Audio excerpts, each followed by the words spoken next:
Anita Bay is already first on stage.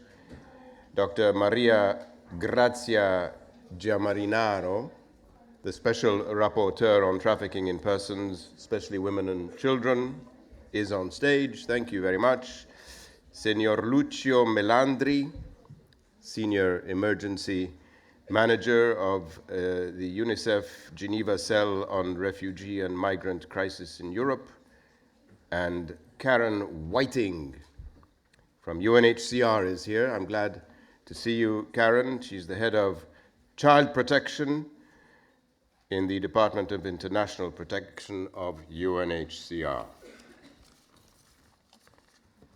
As you can see on the board, our subject in this second panel is minors, how to protect them and how to mitigate their vulnerability. The vulnerability of unaccompanied. It's amazing how they get there, really, on their own. Sometimes sent by their parents with a bundle of money, or they get separated along the way.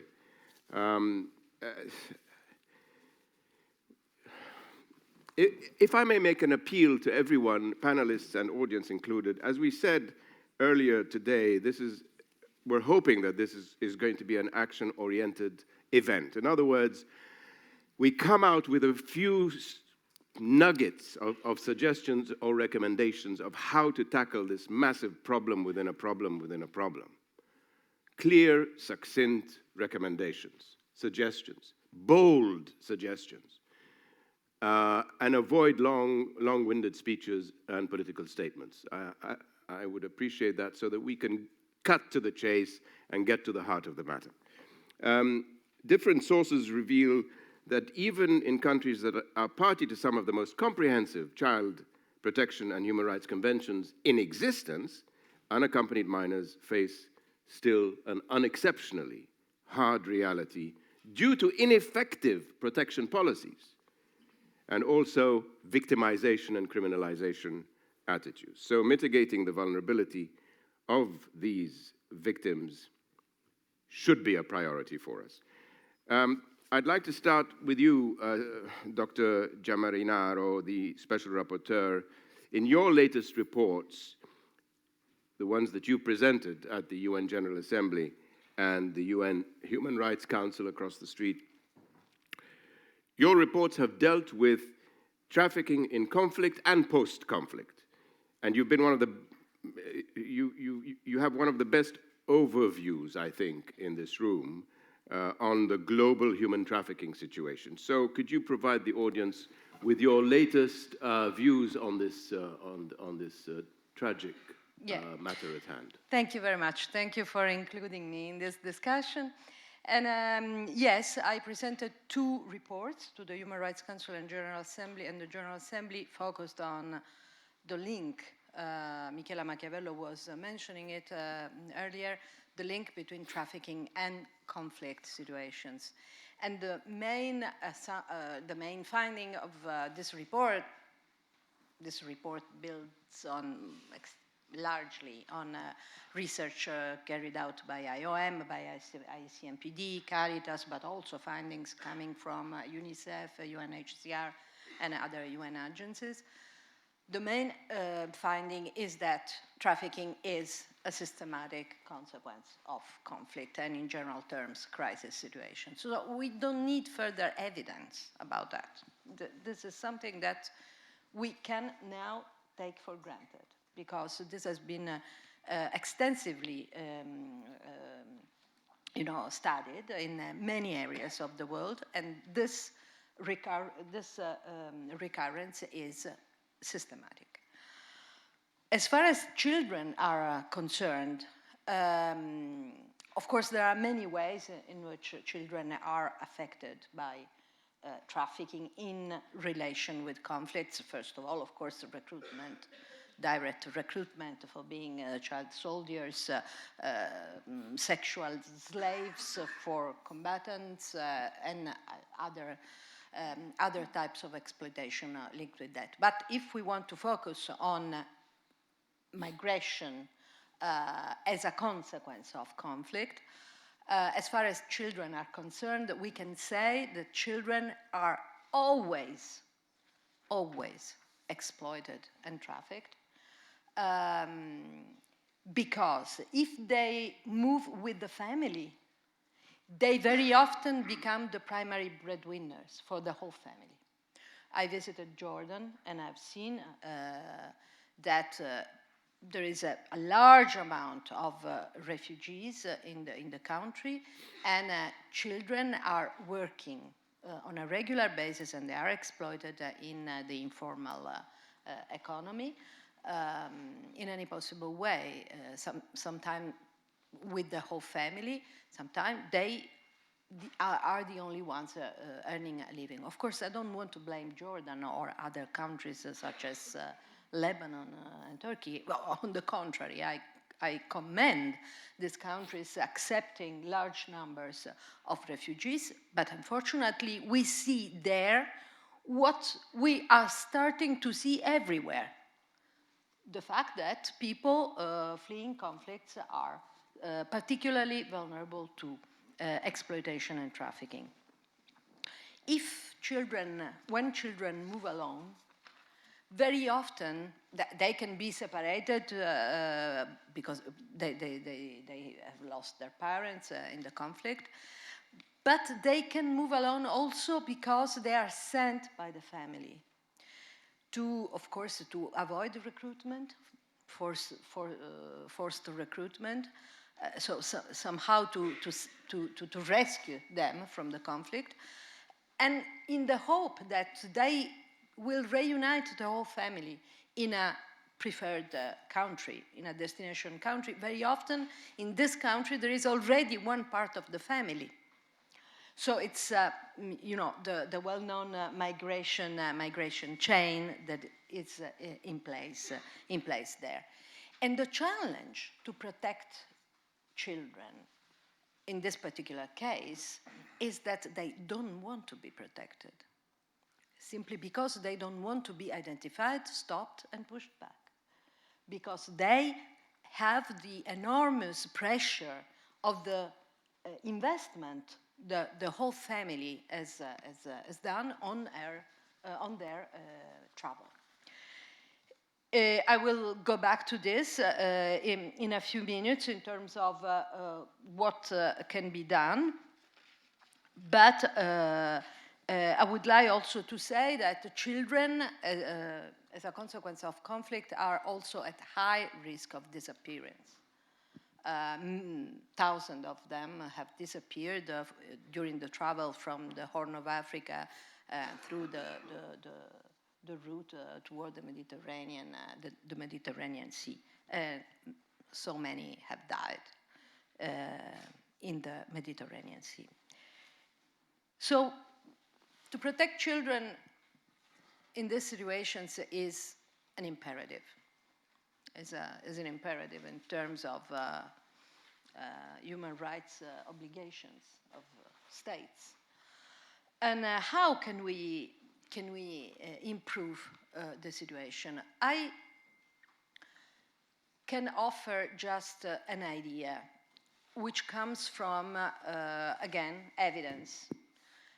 Evidence that states in Europe and elsewhere have dramatically failed to identify situations of trafficking, even when, and the IOM research shows very well this, even when indicators of trafficking are relatively easy to identify. But in places in which, in entry point places, where there is large influx of migrants arrive, there's nothing, there's no procedure, there's no referral mechanism, there's no possibility for NGOs to enter the centers where migrants are accepted, if not detained. So what I can offer as a suggestion is to explore the possibility to establish, I would say, an additional model of, we can say, identification. I don't like this word particularly, But anyway, we can understand what we mean. Which word do you not Identification. Why not? Identification of what? Not necessarily of victims of trafficking, if a victim of trafficking is a person subjected to the acts that, legally speaking, can be qualified as a crime of trafficking, because you can't do that. You can do that in a situation in which a trafficking case is identified as a consequence of a police operation, or when the person comes forward and denounce exploitation and trafficking she or he has been subjected to. But in situations in which people are there, maybe for a few days, maybe for a few months, and very often exploitation took place in another country. So it's particularly difficult in terms of investigation for law enforcement to say, yes, this is a trafficking situation, a trafficking crime. So what is the additional sorry, yeah. Identification of what? Yeah. Not necessarily trafficking in the legal sense, so victim of trafficking in the legal sense, but vulnerability to trafficking, exposure to trafficking, or the fact that, as Yasmina said about this very, very interesting experience in Macedonia, a presumed victim of trafficking, you can understand she has borne exploitation. There are indicators, the person says something, but of course you don't have evidence in the legal sense of the term. So this additional model should work, should be established in places in which large influx of migrants arrive, in cooperation with NGOs, because especially if you have not so much time to interview the person and identify these indicators, of course this must be done in a friendly environment, otherwise it doesn't work at all. It is not even worth to try. So in cooperation with NGOs or and also international organizations. So it should be an additional channel of protection, even more so for children, because for children we know for sure that there is an exposure to trafficking. And the outcome, what is the outcome? The outcome is a support to people to avoid that they fall prey to traffickers in the second phase of their process, because very often they are in transit. And as far as children are concerned, detention is never a solution. Detention is never in the best interest of the child. The problem of children disappearing from reception centers must be dealt with in a different manner, in two ways: quality of assistance, because very often these reception centers look like prisons, so detention centers, so the quality of assistance, and relocation, at least for children. And this is a suggestion I offer to you. Why don't we together try to pilot somehow a project in a few countries, exploring the possibility of relocation of the person, resettlement in the preferred country where one part of the family is already settled, at least for children moving alone, for children trying to reach their family. Of course, this is just a suggestion, but I want to add that if we fail to adopt effective measures, anti-trafficking measures, in this so-called migration and refugee crisis, frankly speaking, I think that this will be a complete failure of the whole anti-trafficking mechanism. Thank you very much, indeed. Indeed, if we fail, it will be a failure of all of us. Thank you very much, Special Rapporteur. I would like to turn now to Lucio Melandri from UNICEF. Since this panel is focused on minors and children, Signor Melandri, UNICEF should be in a very good position to provide us with its expertise on the topic. So what's UNICEF's view? What are UNICEF's views on mitigation and mitigating the exploitation risks faced by migrant and refugee children? Thank you very much. And first of all, let really thank me on behalf of UNICEF for the invitation at this very important event. And I'm representing here the UN Children Agency. And that is the first point I would like to make. We are discussing now about unaccompanied and separated minors. We in UNICEF would prefer to speak about children, just to be clear with accountability of the different member states on the Convention of the Right of Children. Too frequently, when we are referring to minors, we can create certain confusion. Young people, some security forces are saying, but these 17, 16-year-old are not really children. They do, they are. So first of all, let's be very much clear. We are speaking about unaccompanied and separated children. I would like just to provide you very few numbers, very few data. I would like just to raise the point of criticalities in the system today. I would like to touch upon certain good practices, because we have anyway certain good practices, and finally, very few recommendations. In terms of number, UNICEF just released a few weeks ago a global report on what we call children on the move. And there is we are estimating around 50 million children uprooted as of today. We are speaking about 50 million that are forcibly moving. Could be children escaping from conflict, war, and violence, but and eventually crossing border and becoming asylum seekers and refugees, or simply IDPs, displaced in their own country. We are speaking about cross-border migration, but we need to consider even that this phenomenon is very much even internal migration. And even internal migration is clearly demonstrating a number of challenges. If we are focusing here only in the last 18 months in Europe, we have more than 1.3 million people that arrived to Europe through the two main routes, the so-called Balkan routes and the Central Mediterranean routes. And out of that, 350 around are children under the age of 18. 350,000 of them. Yeah. So, and out of that, only in 2015, we had 96,000 unaccompanied and separated children that finally claim asylum in Europe. So that is a little bit the dimension of this phenomenon. Let's think only about the phenomenon in the Central Mediterranean.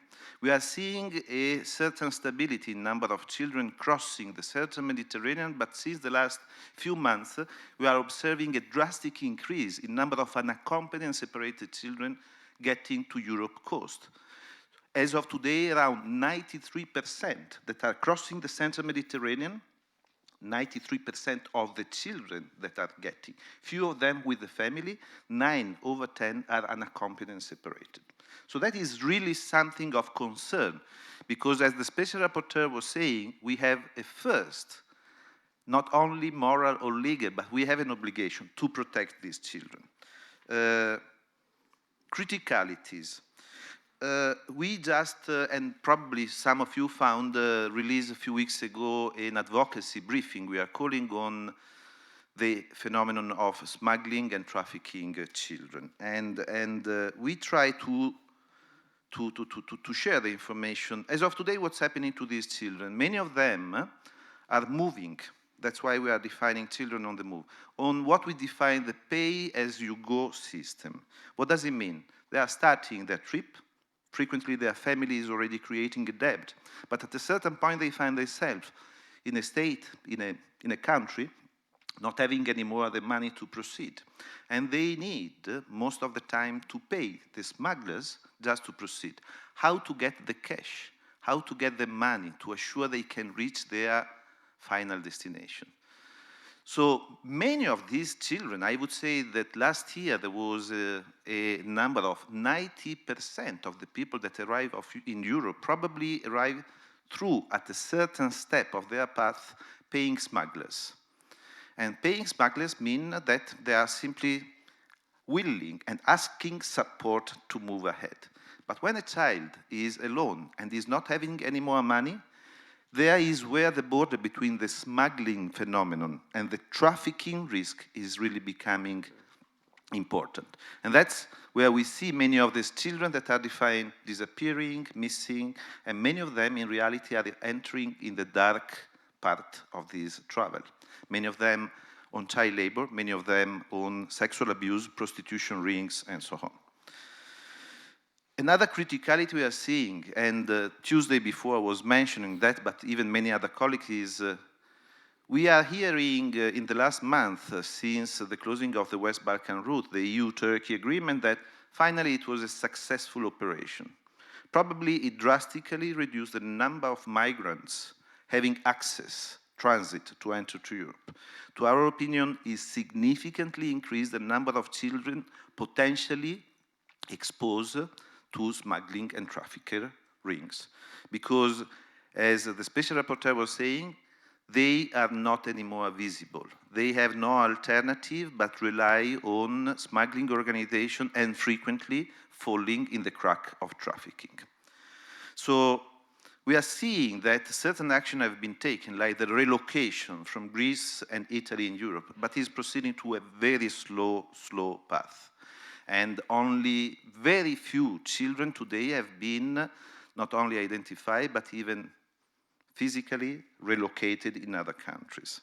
If we are thinking about what happened a few weeks ago in the northern part of France, the jungle in Calais, how difficult it was, the identification based on certain very strict criteria, only those having the family ties in UK being eligible to move. And as of today, or better to say yesterday, there is a human rights-based organization in France that released the information that according to their statistic, 1/3 of the children that were in the jungle simply disappeared. What does it mean? There has been huge attention, identification, potentially determination of the best interest, but again, 1/3 of these children today are most probably in an extremely bad situation. And there are rumors that are coming about potential abuse, labor exploitation in France, in the core of Europe. So another point that we are seeing very much linked to what the special rapporteur was saying is still this Dublin regulation. Many of these children want just to reach a member of the family somewhere in Europe, and they are simply hiding themselves because if they are requiring asylum in the first country of entry, then they are stuck there, and they can't proceed. And family reunification today is not working. On family reunification of many of these children is becoming a taboo in Europe because member states are really concerned about the multiplication of number. So that is something that, and the core point again is the lack of guardianship. By law in Europe, all the member states define guardianship as one of the first actions to be taken. Frequently, if you go to Palermo today, the responsible for the social service in the municipality of Palermo is guardian for 630 kids. Absolutely not effective. Now, some good practices anyway. In Italy, again, for instance, a few days ago, a new law draft passed through the parliament and now is in the process, we hope to be finalized soon, in improving the system of guardianship, in improving the system of standards where these kids and individual best interest determination. If we are going to the Netherlands, there is an ongoing process in training many of the potential guardians for children and assuring appropriate identification of these people. So there are good experiences. Foster care system, instead of keeping these children under detention. We as UNICEF, I'm coming to an end, we have certain recommendations. First of all, as we were saying, the protection of children, regardless of their migration status, should be always at the core of any institution approach. Second, as already mentioned, detention because of migration status is never a solution. So we need to work together to end detention of children. Third, family reunification, keeping family together. When a child is with the family, can be eventually, as it was mentioned before, exploited even by the family, but in most of the case is within a better protective environment. Fourth, education, we think it is one of the best potential environment where children can be protected.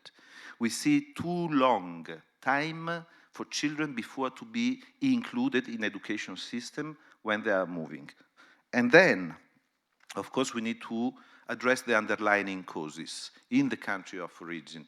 The development aid that is, how to say, has been developed in the last years, it is clear, it did not address the real root causes. And finally, there is an increased manipulation of the migration to make leverage on xenophobia sentiment. Say that again.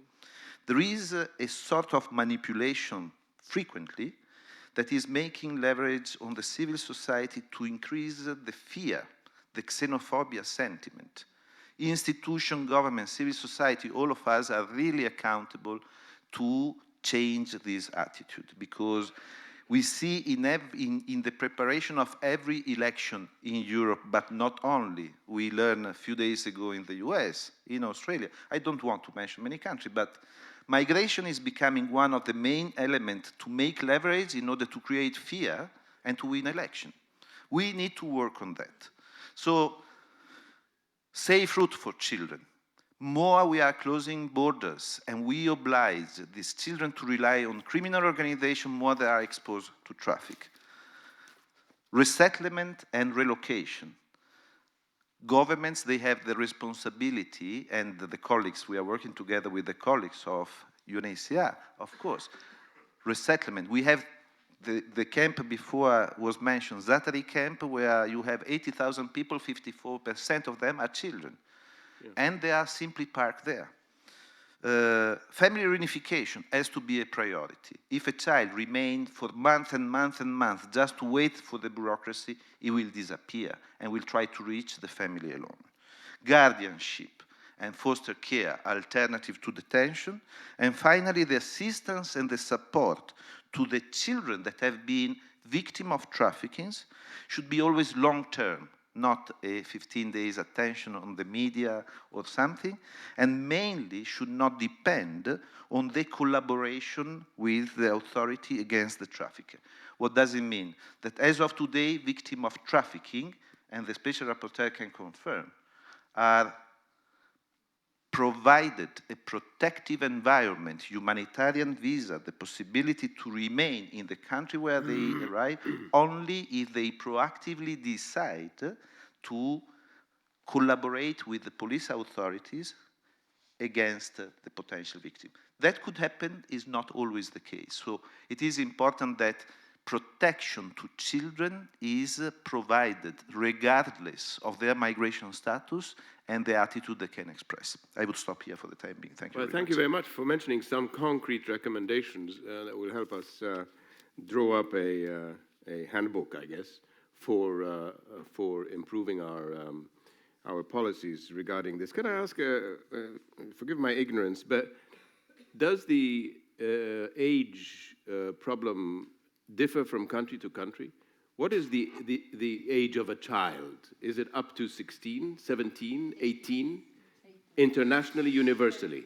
Proudly, if I can, the Convention of the Right of the Child is one of the most signed and ratified conventions worldwide. I believe that today 99.9% of the countries in the international community today sign and ratify the convention, and it is very clear that every individual under the age of 18 is to be considered a child. And my other question is, you said 1/3 of the children in the jungle have disappeared. 1/3 of the children in Calais. That was a report that came yesterday. Were they ever registered? They were identified, they were registered at a certain point while they were in the jungle. And you remember that at a certain point there was a deal between the French government, the UK government, the Home Office to identify specific. The first criteria was the family reunification ties, children already having their parents, relatives in UK, and the second was the so-called DABS frame, that was children identified at risk of danger and trafficking to be selected for this relocation. Right. Now, it is not to complain on member states, but unfortunately, many of children, and not only these 1/3 of Calais, but many of the children that today are in Italy. If you consider in Italy, today you have around 23,000 unaccompanied separated children registered, but around 5,000 of them simply decided to leave the centers, and they are considered missing children. What does it mean? That after months and months and months they were waiting information, perspective, a legal path, an individual determination, they decided to move alone. They rely on themselves and on criminal organizations. Thank you very much. Well, we've heard from one of the major agencies in the UN system. We've heard from the Special Rapporteur, who strictly speaking is independent, by the way, does not represent the UN as such. I'd like to turn to an NGO now, and what better NGO to turn to than Save the Children. Anita Bay, you're the director of the Geneva office and the Save the Children representative to the UN. What is your organization's perspective on this problem? Many thanks, and thanks for the invitation to speak today. In fact, I think I could just lean back and say I agree with everything that's been said, and also by UNICEF. I think I would also like to focus on the do's and the don'ts of protection or on what measures are taken towards protecting children on the move, as we speak about very much in Save the Children. Again, focusing on children and not minors, but actually children on the move, covering every children moving. So all children moving, regardless of why they're moving. And I think more and more we also see children moving, and even, not only children, but groups of people moving, and they move in and out of the categories. So we fail to categorize them. So therefore we use the children on the move term in much of our work. And I would like to say first that we work in, Save the Children work in countries of origin, where those children come from. We work in countries of transit. We even work in the Mediterranean with a rescue team there and a vessel.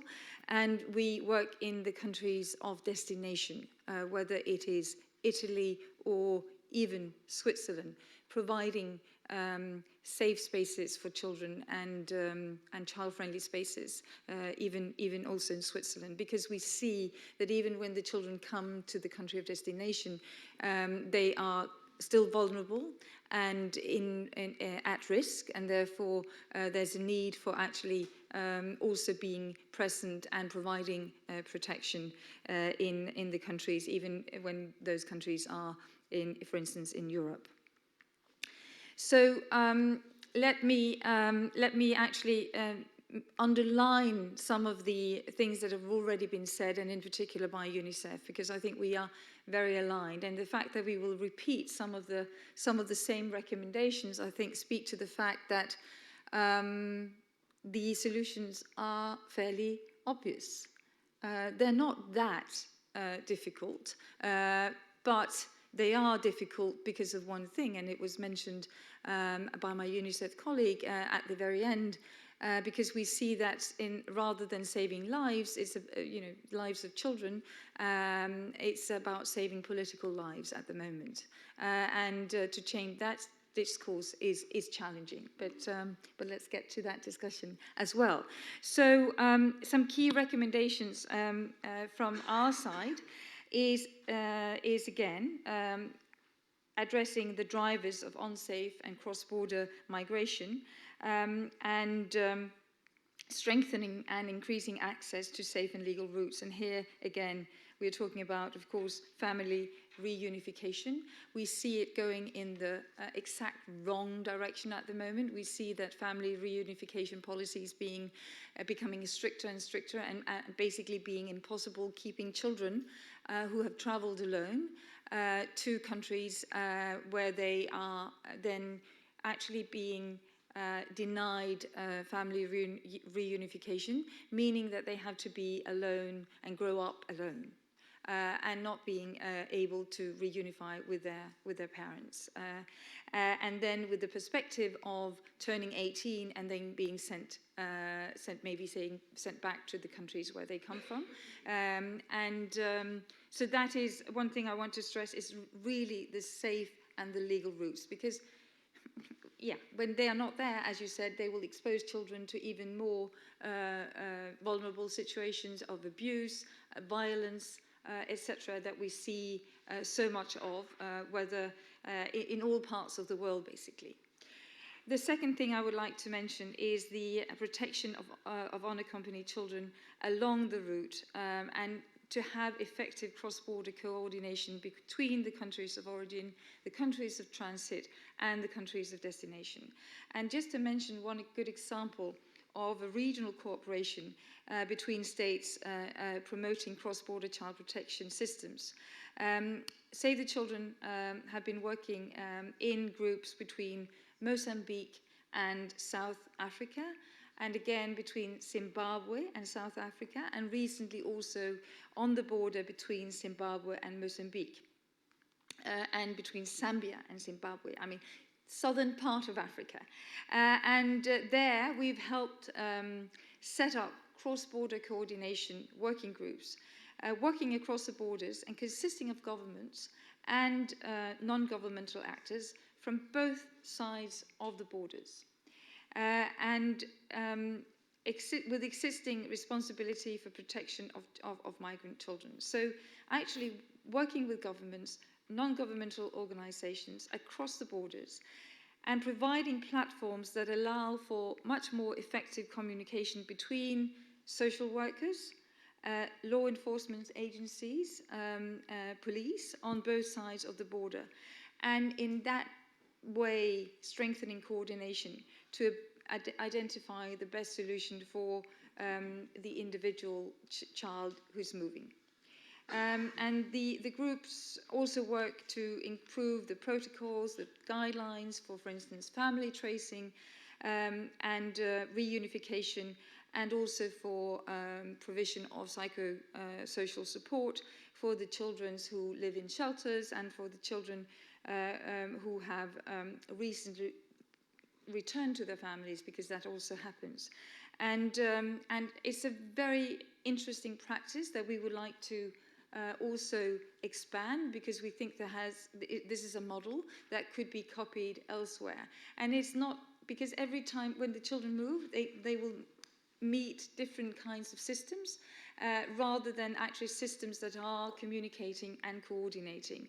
And the groups here are chaired by government, and we believe that this is a big part of the success, that the governments are leading those groups. So just to cite this as a good practice and as a recommendation also for other regions. Another recommendation from our side is, of course, to ensure and prioritize the best interest of the child, and to ensure that children are not criminalized or subject to punitive measures on the basis of their own status or on the basis of their children's migration status. And again, echoing what the former speakers have said, but I think it's just so important that we all say it, and we keep saying it, because again, we see a worrying trend, namely that children are detained for immigration purposes. And that is an increasing trend. We see it everywhere. We see it happening everywhere. And it's a question, of course, the conditions under which they are detained, but it's also the fact that they are just detained, whether it's for a short period of time or a longer period of time. We have evidence showing that this will impact negatively on the thriving of that child for a very long time, if not lifelong. So that has to stop. It has to end. And there are alternatives. They're not known, or they're not used. So I think we have to make sure that those alternatives become much more what are the alternatives? clear. I mean, you say it must end. That's all very good, but No, it's who not all very detains them? good. No. States have actually, exactly. are responsible for their commitments on this, and they have committed not to detain children, and it's still being done. And it's on the rise. Actually, we see it in Europe. We see it so many elsewhere, and I think the fact that we see it in Europe now is worrying because it sets or it lowers the standards, where we have seen the standards have been relatively high. The alternatives are to move children out of the closed centres that we see, shooting up in many places, and to actually take them out and put them in separate, care that we talked about here. Exactly, and again also not to be separated from their families. And we need them to, of course, have access to services, and education is a very important one. As soon as we possibly can, to put them into education is also a form of protection, whether this is in Europe or this is somewhere else happening. So, and of course, another recommendation is to strengthen the child protection systems to respond to the specific needs of unaccompanied children. We see that many protection systems do not address the specific needs and interests of children. So that's another recommendation from our side. If I may, just very briefly at the end, I think I would like to encourage everybody in this room to get engaged in the discussions and the consultations, negotiations that will take place over the next 2 years on the global compacts on refugees and on migrants, because it will provide an opportunity for us, hopefully, to set new standards, to set new norms when it comes to the rights of migrants and when it comes to the provision of services, but also to the responsibility sharing. And I think it's something that is missing in many of the discussions that we have, that there is a clear lack of responsibility sharing between states, and that this is a global responsibility, it's an international responsibility to protect migrants and refugees, and also when they are children, of course. And we've seen it in Europe. It's such an obvious example of how states fail to share the responsibility when you see large influx of people. And there's a chance to engage in that discussion over the next 2 years, and actually maybe to improve the governance of migration and to improve protection of people and children. And then one last thing, because it's another worrying trend that we see, and it is protection when it comes to return of children. We see that now, over the last couple of months, we've seen how the return of refugees and unaccompanied children are taking place in Africa. We see now a huge push for people to go back from Kenya to Somalia over very little period of time. And this is not voluntary return, this is forced return happening there. We see the same happening in Pakistan to Afghanistan and from Iran to Afghanistan, but we also see it from Europe now. Unaccompanied children from Afghanistan being pushed back, being sent back to Pakistan, to Afghanistan, and we're really worried about that trend, and it provides a huge protection issue on the return question. Thanks. Thank you very much, Anita, for that overview and very useful recommendations, which, as you say, are similar to some of the ones we've heard, but I understand that partnerships are very important to get these things done on the ground, whether it's coordination between law enforcement and civil society and international organizations. Coordination is essential, and this issue of detention is also one which could solve a lot of problems. If you have educational establishments or foster families ready to host these unaccompanied children, then it might go a little way towards solving the problem. We've heard from UNICEF, Save the Children, the Special Rapporteur, UNHCR. What are you doing? What is UNHCR doing to protect children on these migration routes, mixed migration routes? Okay. Thank you very much.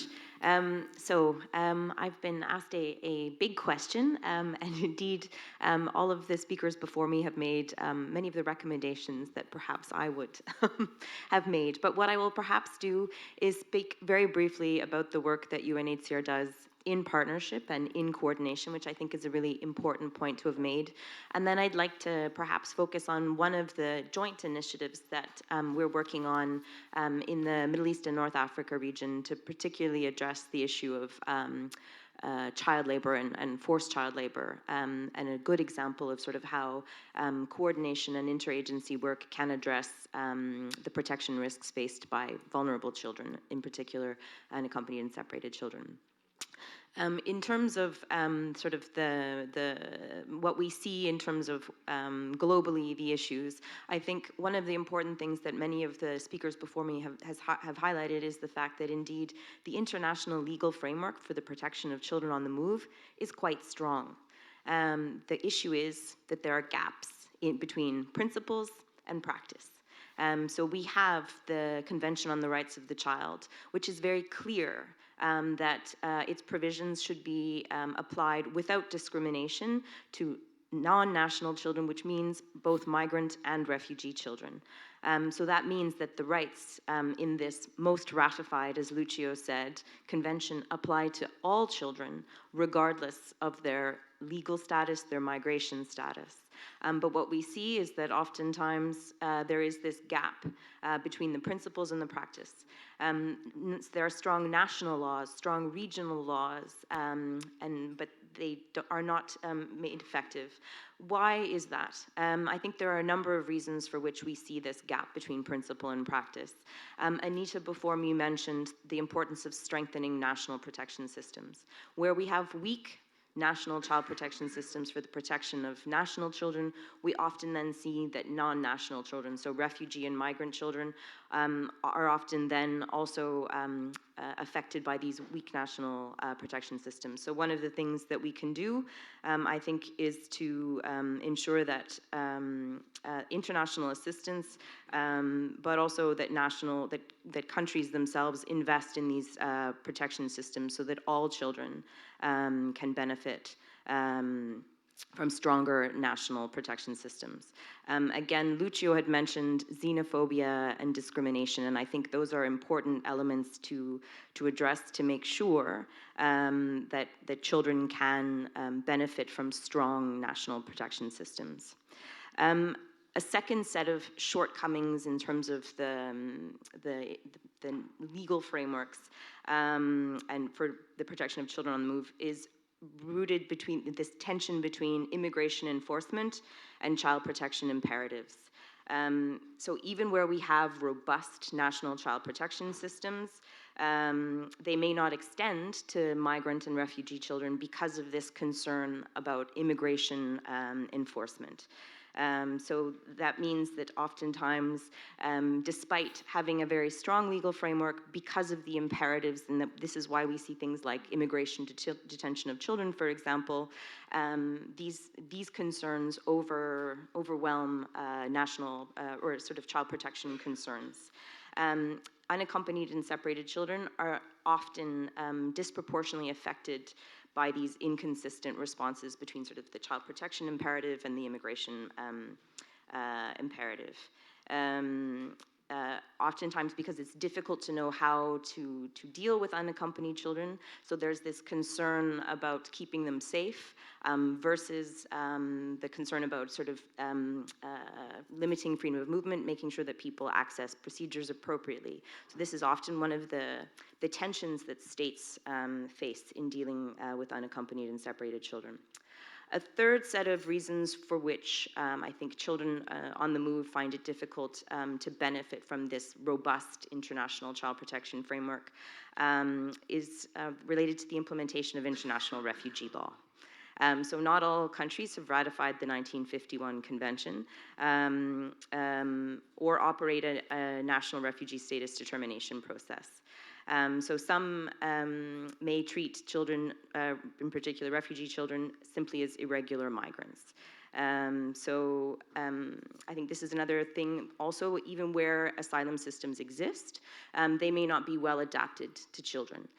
So one of the things I think that's important, at least from a UNHCR perspective, is to ensure that national asylum systems are adapted to children's concerns. So making sure that you have information available in a way that is accessible to children, but also ensuring that you have adequately trained staff who are able to speak to children, and also understand that children's sense of time, formality, and other things are quite different from that of adults. Children are not just little adults.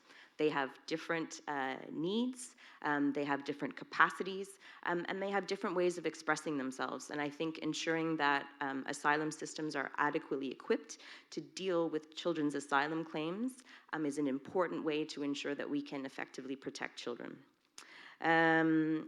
I think the last thing, perhaps in terms of this gap between principle and practice, is that even where we have really well-resourced child protection services and other procedures for dealing with children, is we need to be able to reach out to unaccompanied and separated children.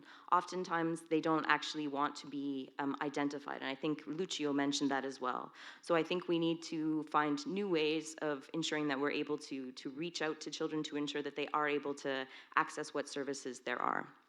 In terms of a practice of where we see in particular a good coordination in terms of trying to address an issue, I wanted to perhaps draw some attention to what we think is a promising practice in the Middle East and North Africa region to deal with child labor, in particular forced child labor.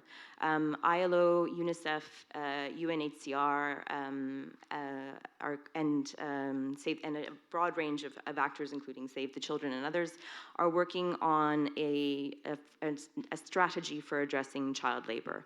They're working particularly in the countries of Jordan, Lebanon, Iraq, Turkey, and Egypt. So these countries that are affected by the Syria crisis.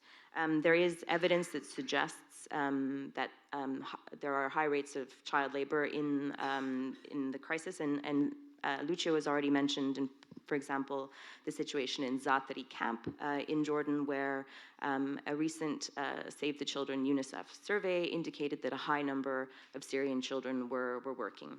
While we don't have large-scale assessments, we do have assessments from different countries in the region, including Lebanon and Iraq, as well as Turkey, that show that this is a significant issue. In terms of what children are doing, they're cleaning, they're working in shops, they're working in restaurants, they're working in agriculture, they're working on the streets, they're even working, however, in factories, so garment factories or dried fruit factories, for example, in Turkey. And we also know that hazardous child labor is widespread. In particular, in Lebanon, 85% of working children were indicated to have been working in hazardous conditions, and in Turkey, 40% of working children are working in hazardous conditions, so really shocking numbers. The reasons for labor amongst Syrian refugees are economic, so high poverty levels of the refugees themselves, but also in the host communities in which they're living. Many Syrian refugees at this point in the crisis have exhausted their savings levels. They have depleted incomes. They've exhausted other coping mechanisms. We know that there are high rental prices in many of the countries in the region, and there's also high employment, including high youth unemployment in many of the countries in the region. Many of the panelists have already mentioned education. So again, a lack of access to education in host countries is another big issue, pushing children into the labor market. Health situations, illness of a family member, for example, for many Syrian families, that's also one of the factors that pushes children into labor.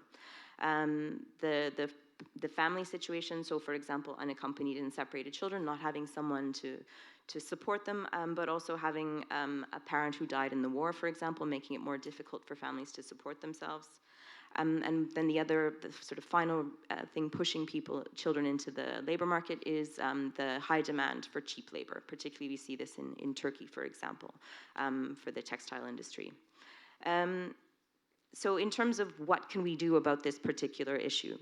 So there is currently in these countries responding to the Syria crisis, there's a regional strategy on child labor. So they have 5 big sort of outcomes that they're working towards. So the first one is working on educational policies and programs that are designed and implemented to effectively address child labor.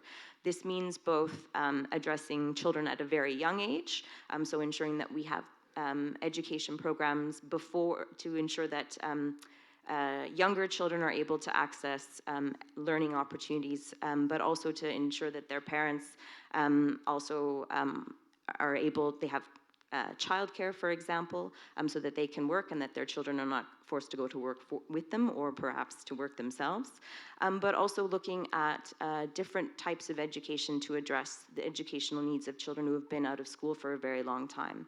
Many of the children, and Anita mentioned this, will have been out of school for a very long time and are not able then to access formal education. So making sure that we have a wide range of educational opportunities available, so vocational training, but also different types of life skills and other forms of sort of soft skills so that people are able to access education opportunities, particularly young men and women.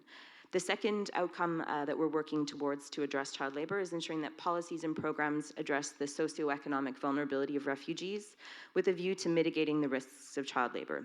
This includes advocacy with governments on policies related to refugees' families' access to livelihoods, and ensuring that these policies benefit those households most likely to have child labor, such as female-headed households. The third outcome that we're working on in order to address child labor is that child labor is effectively included in broader child protection programs.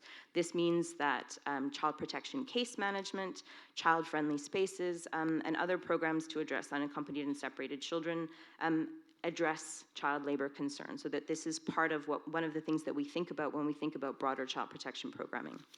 Fourthly, specific child labor interventions are implemented to provide targeted and holistic support to the most vulnerable children and their families in the worst forms of child labor. So this means that children and their families there's awareness raising on how to mitigate and to reduce and to prevent child labor through community-based child protection initiatives and other types of activities. And then finally, one of the key ways of addressing child labor in the region will be to enhance knowledge management and coordination on child labor to ensure an efficient and sustainable response. So this means effectively tracking the impact of livelihoods and cash-based assistance programs on child labor and revising the design and implementation of existing programs. There's been a lot of exciting work done on cash-based interventions in the Syria response, but there's been a lot less focus on how these programs are helping to reduce child labor. So I think that's a key element as well that needs to be addressed in these programs. Thank you, Karen. I heard you say finally so many times.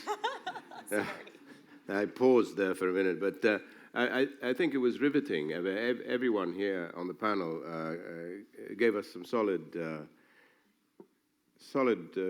suggestions, recommendations, and actions that are actually being undertaken. In Karen's case, you said North Africa and the Middle East, and it struck me that what we're dealing with here today was the OCE's recommendations for the OSCE region. Are you sharing your experiences with these people here who are talking about the OSCE region? I mean, the experiences from North Africa and the Middle East. Are you exchanging information, experiences, suggestions, recommendations, failures? So I think that's perhaps one of the areas where perhaps we need to strengthen this coordination and this joint work. I think regional initiatives, but also sharing good practices within regions is a key way to address child protection issues.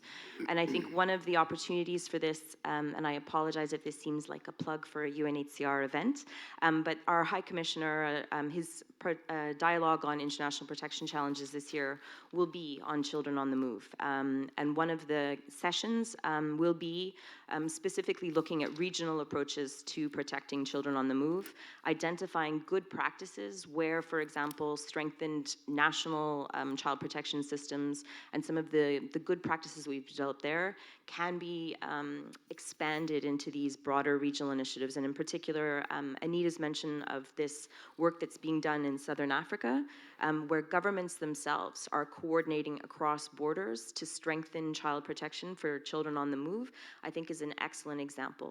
There's good practice across many regions, and I think that's perhaps one of the areas where perhaps good practice exchanges is a good way perhaps of doing that, and to find these fora.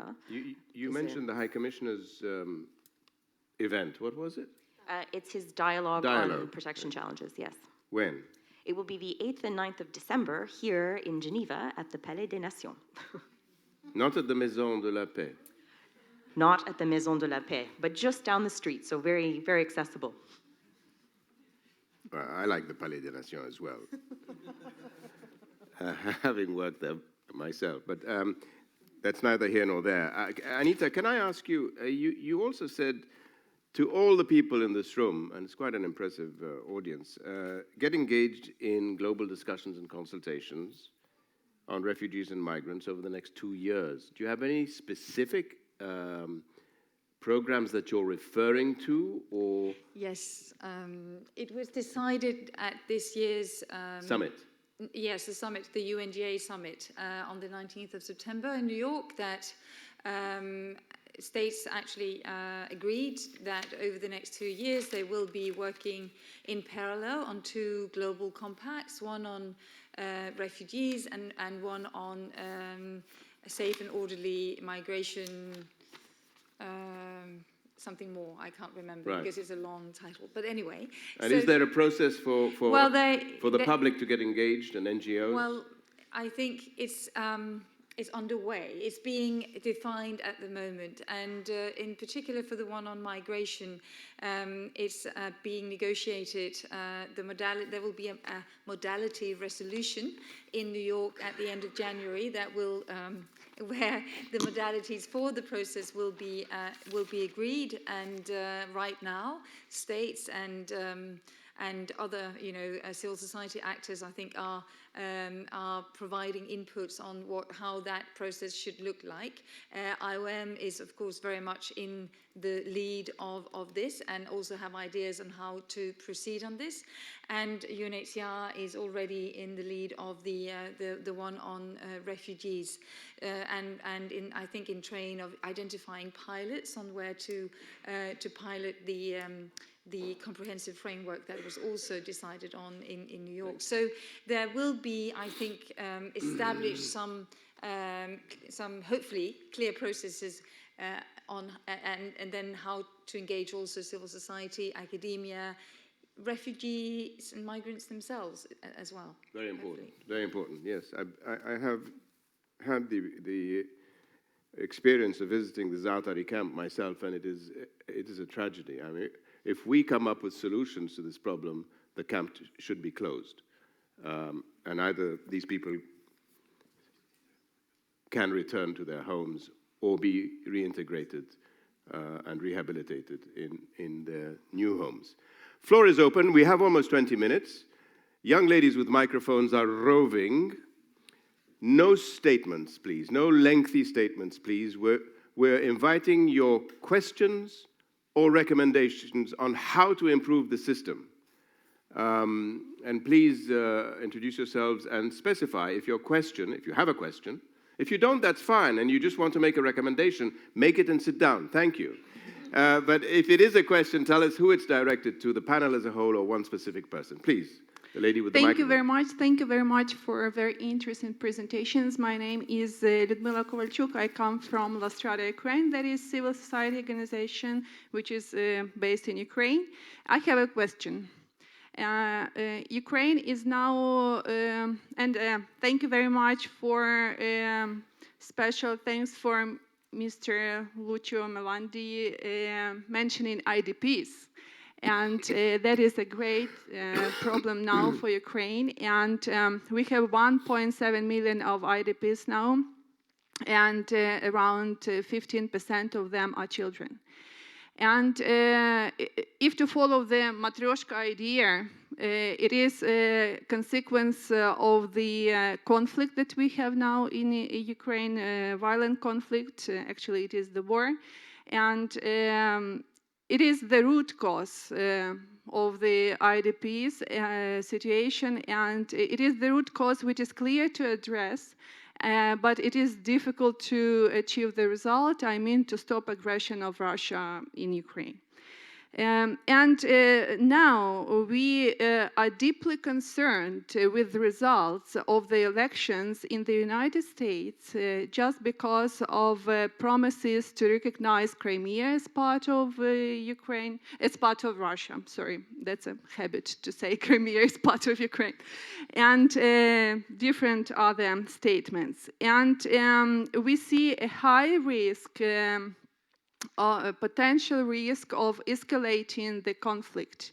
My question is, are there any measures, anything that can be done by different stakeholders, international community, Ukrainian government, Ukrainian non-government organizations, UN family, either to prevent or to provide immediate response? Thank you. Thank you very much. Is it directed to the panel as a whole, or since you mentioned Lucio Melandri, would you like him to deal with it? Are there any measures that authorities can take? I was in Kramatorsk a few weeks ago. That is on the border, on the direction between Ukraine and Russia. And I met many of these displaced children you were mentioning. I believe, and I can't enter in the political environment, is not my competency, not my business. What I can say is, we in UNICEF strongly believe that, again, in front of this huge displacement, there is only one solution that I don't know if it will be linked to borders or something, but is peace education. And we believe that the inclusiveness, immediate and appropriate qualitative education for all the children with peace education through the different activities in the school will put the basis for a betterment of the situation in Ukraine. That is just something that I was saying before. Education is not just providing some basic notions, is to create a protective environment where the socialization could really facilitate inclusiveness, integration, and opening mind in meeting somebody different from me. Meeting somebody different means somebody from provenance, from country of origin, or from ideas. So we strongly believe that education, and that is where UNICEF in Ukraine is really investing beyond borders. It is a strong contribution for an improvement of the situation. Thank you, I love it. Peace education. What is peace all about? Teach our children to resolve their differences peacefully, because peace is not just silencing the guns, it's bullying in the schoolyards, it's domestic abuse. There's so much about peace and the dividends of peace, and I see your hand up, but there's a lady who had her hand up before you, I'm afraid, and then we'll come to you. Thank you very much. Unless you want to continue this, unless it's related, if you don't mind. Is it related? Yes. Okay, go ahead. Microphone here, please. You can speak into my little thing here. Try this.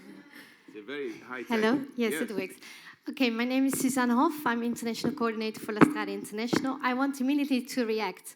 I have a son who's 4 years old, and there's a lot of peace education at his school in Amsterdam. But I think, why should we educate children? We'd rather educate others to create peace. No, because children are young adults in the end. Who was it who said the child is father of the man? No? Okay, never mind. But it's important to start at the bottom, to start early in educating people. The children in Ukraine will not be helped with this education. Do you believe the children in Ukraine will not be helped with education about peace? No. It's an interesting conversation. The gentleman will regulate everything. Okay. There you go. Yeah, thank you. It works. I think that it will help. It will help greatly, but it is really a long-term perspective.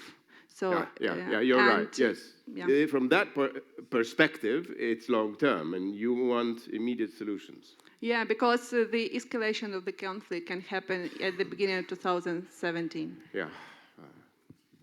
Madame in the back there, please. Another one? No? Okay, my name is Vera Lalchevska, and I recently graduated here with a PhD in development studies at the Maison de Paix. But I also part-time work for Monsieur Fauzi and You do? well, the United Nations Information Service, and I cover the Human Rights Council. Hi. Hi. Hi. Nice to see you. Of course. I finally get to see my boss. No, just kidding. But I wanted to. I've covered this. Sorry, I've covered the Committee on the Rights of the Child, the Human Rights Council, the various conferences and a lot of things that touch upon the rights of children. And what I'm just always frustrated in the end is that we're talking always about the protection, and we're using these words like you mentioned. Identification, et cetera, and I was wondering if there are any new solutions, science fiction solutions that could actually work, and which have worked in different ways in different parts of society. For example, let's say Airbnb is a solution for that nobody would have thought of. Anyway, it's just a very stupid example, but I wanted to ask, and I wanted to draw upon a historical example, and this is the refugee children, the so-called refugee children, who were helped from Greece, from the civil war in Greece after the Second World War, 1946 to 1949, who were rescued by the International Red Cross and who were adopted by families all across Eastern Europe. And why I'm proposing this as a potential solution is that nowadays there's many Western countries that are not accepting migrants, that are closing the doors. That's part of the problem, right? But at the same time, there's thousands and thousands of families who want to adopt, who are desperately waiting to adopt a child. And I was wondering if all these institutions here could propose such a solution with governments. And I speak as someone who has worked for government before and someone who has worked for all of your organizations except for Save the Children. Yeah. So I am sure there is a novel solution that could be found on this ground. A novel solution. A novel solution. Can there be, Special Rapporteur, please deal with this question on a novel solution, not science fiction, but reality. Of course, many new ideas should be explored, but take into account that situations are so differentiated, and a situation of children, with traveling with the family, moving alone, trying to reach one part of the family in a country, trying to reunite the family from another country. These are completely different situations. So what I would like to advocate is tailored solutions. Every case is a different case. It should be managed on the basis of what we know of the real story and situation of the child. I don't think, frankly speaking, that there are so many good practices around. This, sadly, I have to say that in my overview says that there is a lot to do and not so much we can replicate. But there are two important processes underway. One is the process started with the Global Compact in New York, and the New York Declaration, and leading in 2 years to the Global Compact. Another process is the Alliance 8.7, launched by ILO, and the process of course, ratification and implementation of the protocol. In both processes, I think we have to mainstream new ideas to deal with these issues. And the fundamental idea I would like to offer and advocate is a new approach to anti-trafficking action, which should see anti-trafficking not primarily as a law enforcement issue, but as a human rights and social issue, which means that to deal with anti-trafficking action, we have to figure out another way, another model, other criteria based on the social situation of the person involved, not on cooperation with law enforcement, even less if a child is involved, but based on IOM, for example, is working on this vulnerability indicators, based on the idea that every situation of vulnerability and exposure to trafficking must be dealt with on a case-by-case basis, and tailored solutions should be put in place. For example, there are people, and among them children, adolescents, I would say, that are in a country, and they, as Lucio said, they are trying to earn money for the second phase of the travel. What can we put in place just to avoid that the second phase of the travel will be a matter of trafficking, and the person will fall prey to traffickers, which simply means help for a job opportunity.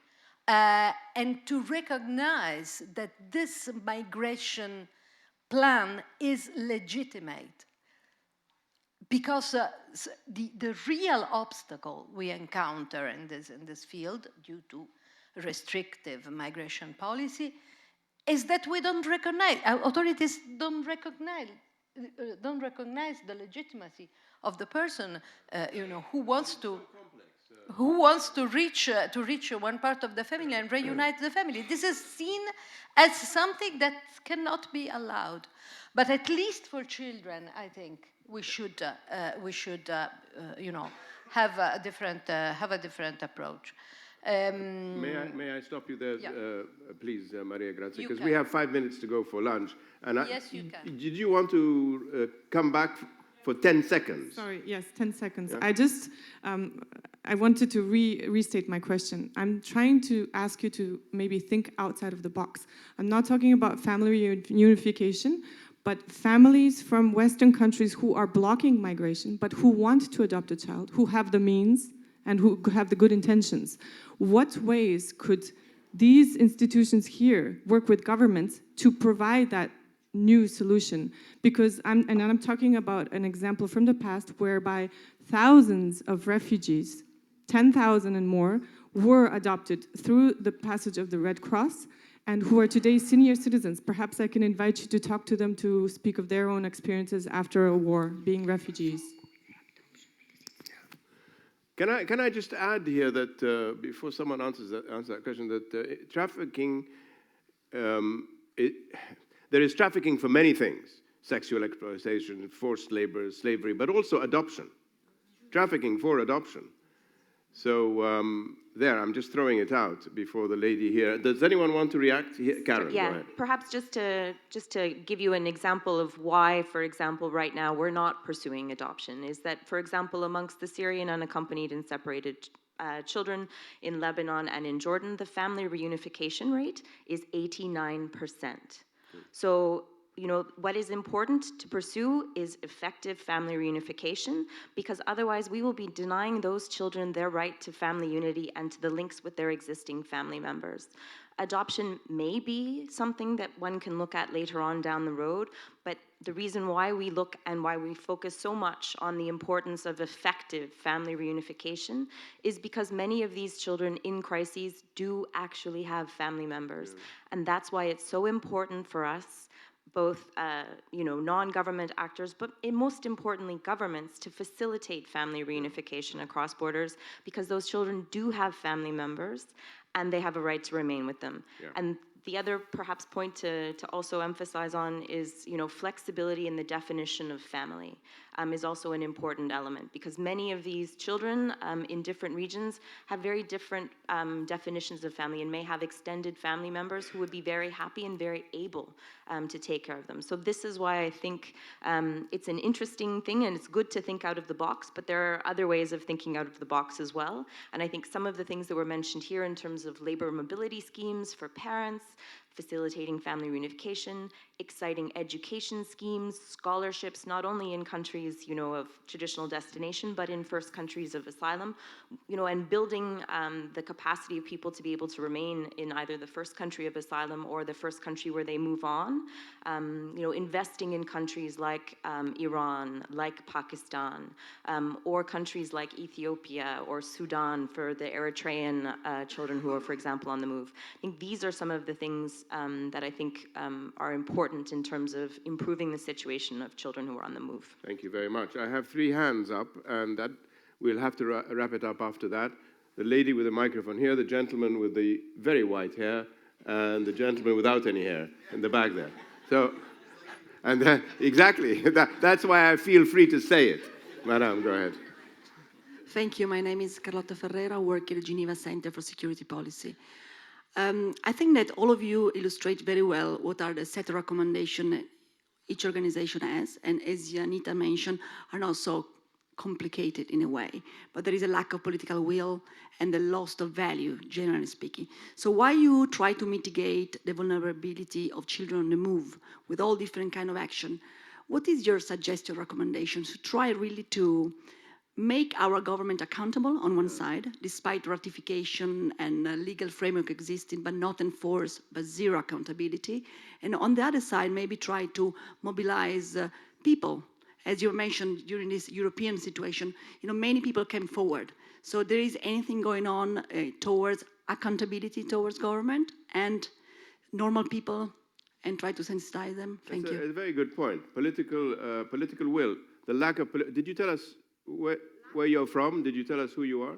Geneva Center for Security Policy. Oh, I see. I think we should ask Save the Children to answer that, other than organizations and international. Let's get an NGO to answer that. Right. How can we enforce? How can we hold governments accountable? Yes. And increase responsibility and political will? Well, I like to actually try to maybe respond to both the questions also coming from you about thinking out of the box in terms of being innovative, and I want to be a bit provocative here, because I think one of the most innovative solutions we could think of right now was if states actually, were to open their eyes and see the reality and respond to the reality, rather than closing their eyes, their ears, everything. Because that's how states have been responding to migration for the last many, many years. They knew it was happening, and in many instances, it's been in their own interest, because it was cheap labor, whatever. And that failure to actually come up with a global governance for migration is now proving, really a problem.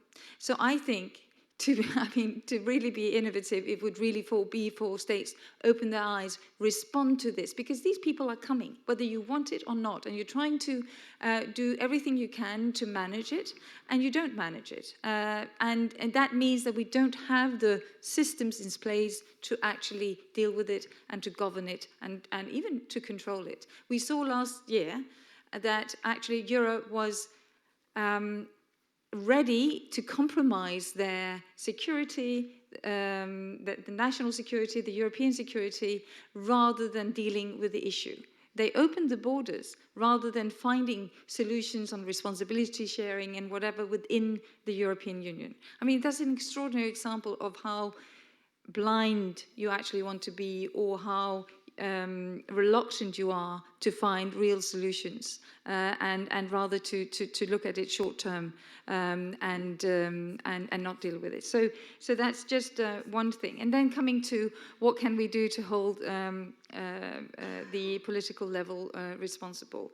And I think you will hear us. I was in a discussion yesterday and somebody said, you know, what, could you stop talking about norms and standards and all that, because we know that very well, but give us some practical, you know, proposals, solutions, etc., as civil society. And yes, civil society will be very happy to come up with alternative to detention, alternative to whatever bad practice we see. But I think the reason why we also speak about norms is that we see this huge gap between principles and practice, and therefore we will keep hammering on it, because it is the responsibility of states, because they committed actually to do it. But I think the hope is also in civil society, because the reactions that we've seen across Europe, but also other places, is really that people themselves, when they saw that there was a political failure to deal with it in a humane way, civil society stepped in and they stepped up. And there's a hope in that, I think. But of course, there's also a big challenge there, because the populism on the rise is not speaking to that in people. They're not speaking to the humanity and to the to the humanity in people. It's speaking to the fear. But I think that we can build on, and I think we as civil society have a big responsibility also to see how we utilize that, how we use that, how we actually are able to how can I, well, to use it, I would say, but also to realize that it's also something new that is happening. I'm thinking of my own organization that was set up almost 100 years ago, responding to actually the crisis of children, or the children suffering in Europe after the First World War.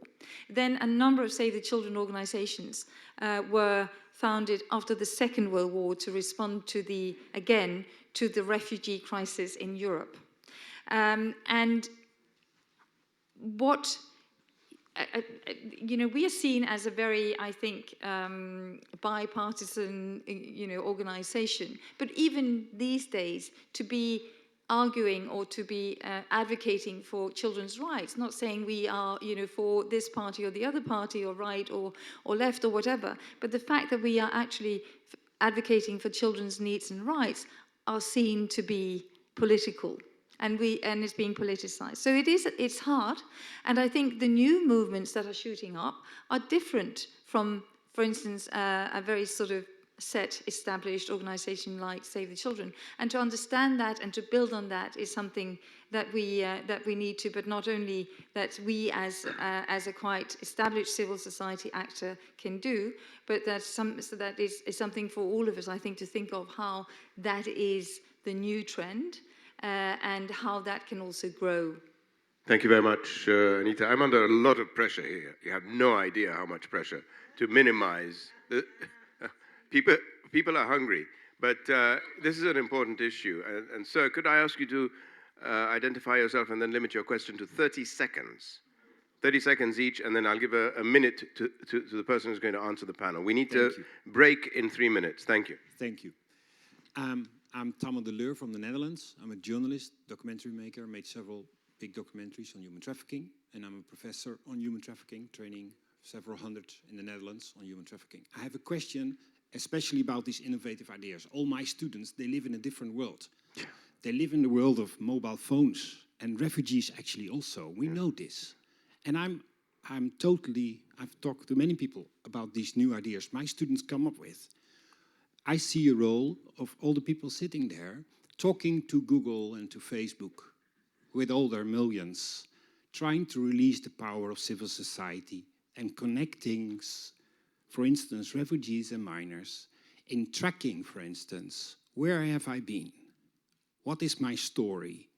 Where have I been showing to authorities the possible abuse that they've been into, instead of trying to do everything the legal way? And I really think there is a special role for the special rapporteur to talk to people like Google, helping to unleash this power that is there, that states will not directly do. I think this also can be a new voice or a new power in speaking to the xenophobia that we're talking about. Excellent. Thank you very much. I love the Netherlands. They're very, very creative, aren't they? Let's have your question immediately now, before we hear an answer. Take both questions, and then we'll get an answer from the panel on both. So unleash the power of social media and of social... Not just yet, Maria Grazia. Moment. I got it. Sir, go ahead. Thank you. My name is Pierre Cazenave. I work for an organization called Terre des Hommes, based in Budapest. We have a regional office for Central and Southeast Europe. My questions are mainly geared towards the situation in Europe, what I know. And in a lot of discussion that have taken place have been reflecting in Europe on, from an emergency point of view. We heard that 23,000 unaccompanied minors are in Italy, 35,000 are in Sweden, tens of thousands are in Germany, etc. From a long-term perspective, and with trafficking lenses, because this is the subject of the conference, do you believe that, or do you have good examples and practices to share regarding the integration perspectives that are offered to unaccompanied and separated children currently present in these countries? Do you think the situation is going the right way in these countries, which host a lot of unaccompanied minors? And do you believe that if countries fail, it may lead to very negative consequences when it comes to trafficking in human beings? Second question, regarding children in families. A great deal of focus is put on unaccompanied and separated children. Children in families are extremely vulnerable in the current migration crisis. Their parents are detained, they get separated from their parents, they get detained because they are with their parents, so we can detain them, etc. Do you believe that more attention should be put on children in families? Thank you very much. I hope I was concise. I lost your first question. Your second was, should more attention be... did someone here get the first question? Yeah, okay, well, let's start with Lucio. Lucio? Now, first, just to quickly answer, absolutely yes. And I think there is a common effort by everybody in order to increase the capacity to make the best use of social medias. It was a few days ago, even in India. It is not strictly and only related to that. There is a new application given to all kids just to report immediately rape and abuse. A new application has been launched in Montenegro the day before yesterday about children reporting online abuse. So there is really a trend that is even the fruit of the cooperation and has been at the focus even of the children on the move. Together with UNHCR, with the Red Cross, we established a number of hubs on the routes where the children can simply get an online connection or charge their phone. To answer to the colleagues, I tried before, the time is very limited, to say there are some very good experiences. And we sometimes are forgetting to acknowledge that member states, many governments, many organizations are doing really a great effort. If you go even in some of the countries, there are very good experiences of inclusiveness, integration. I mentioned before Netherlands, just on the effort done in order to train foster care families, guardianship, and so on. Germany is doing a huge effort and requested our support just to define what are the standards they should implement in all the centers. Italy is doing an effort and they are overwhelmed by the number of kids arriving and they are asking us to establish a monitoring system. So absolutely yes, there are good experiences, we should make leverage more on that. There are good efforts made by member states. Too frequently what we are listening is the voice and the noise of minority that is trying to manipulate this topic in order then to win election. Sorry for saying that. Okay, we're going to have to wrap it up, really. The thing is, there are a lot of good things that have been said and done, but we're still in the situation we were. And we need to move this forward. We have one more session, and we hope that we can hear some new and radical and bright ideas about how to move the issue forward in terms of finding solutions. I'd like to thank Dr. Maria Grazia Giamarinaro. Great, I love Italian names. Anita Bay, Lucio Melandri, and Karen Whiting for joining us today. The next session is how can we involve business in finding a solution. Enjoy your lunch, thank you.